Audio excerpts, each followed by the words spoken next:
ఈరోజు మీరు ముస్లింలకు రిజర్వేషన్లు ఇస్తున్నారు కాబట్టి మేము 42% అడ్డుకుంటున్నాము అని వితండవాదం చేస్తున్నారు.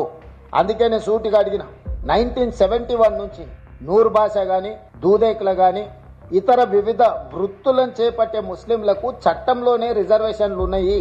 ఆ రిజర్వేషన్లు మహారాష్ట్రలో ఆర్ఎస్ఎస్ కేంద్ర కార్యాలయం ఉన్న మహారాష్ట్రలో ఉన్నాయి, నరేంద్ర మోడీ జన్మించిన గుజరాత్లో ఉన్నాయి, నరేంద్ర మోడీ ప్రాతినిధ్యం వహిస్తున్న ఉత్తరప్రదేశ్లో ఉన్నాయి.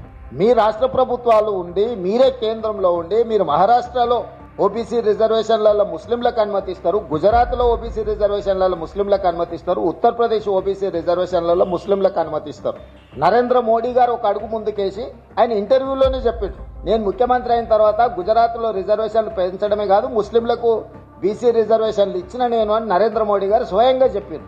ఇంత స్పష్టంగా వెనుకబాటు ప్రాతిపదికన సామాజిక ఆర్థిక వెనుకబాటు ఆధారంగా రిజర్వేషన్లు నిర్ణయింపబడతాయి, మతాల ప్రాతిపదికన రిజర్వేషన్లు రాజ్యాంగంలోనే లేదు, మేము అలాంటి రిజర్వేషన్లు చేయలేదు అని మేము చెప్తుంటే లేదు లేదు లేదు మీరు ముస్లింలకు రిజర్వేషన్లు ఇస్తున్నాం కాబట్టి మేము అడ్డుకుంటున్నాం అంటున్నాం.